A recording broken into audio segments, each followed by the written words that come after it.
Why did you run for councillor? Like, you are the first Black councillor in Ottawa. Congratulations first on that. That is huge.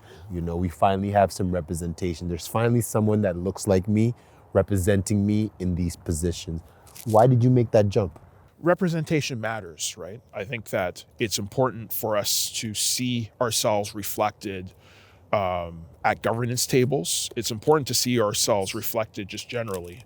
I mean, you did it through sports, and I know that you had a tremendous amount of success in sports. We want to ensure that all youth, no matter where they grow up from or what their cultural background is, that they have the opportunity to really display a tremendous amount of excellence, whether that's Black excellence, in terms of any career that they choose. I'm a member of Police Services Board, and we were able to reduce the budget, because usually the budget would grow. We reduced the budget by 1%. Police governance is actually quite complicated in Ontario, so we can't actually eliminate the police service. You can't defund the police in Ontario legally.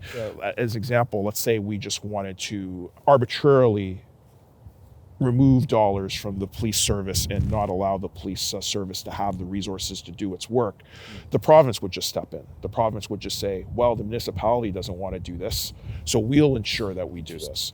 We actually, by law, by the Police Services Act, have to maintain services. The question is, for us, bending the curve. We didn't want, because if we continue to increase spending for policing, what we're doing is we're admitting that we're failing. Yeah.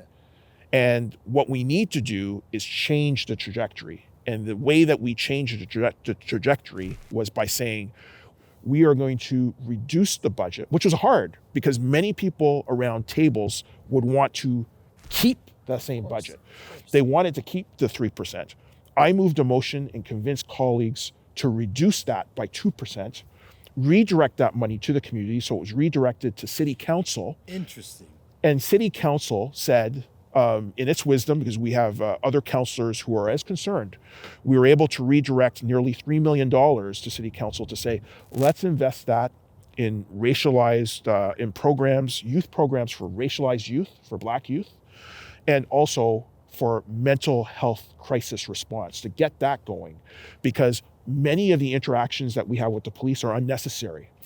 Mental health issues are with youth. Those can be dealt with by social services. And so what we decided to do was kickstart that process, saying we need greater funding from the provincial government, from Queen's Park, to support their own legislation, which says we need a better model, which is through social services. But we needed to start that somewhere. And so we did that, and I'm really proud because I think that that's a historic step. I'm not certain of any municipality this year that's actually cut the police services budget to actually redirect it to social services. So that's part of the continuing work that we need to do, focusing on social services, where I would rather see money go into groups, as an example, like Prezdential.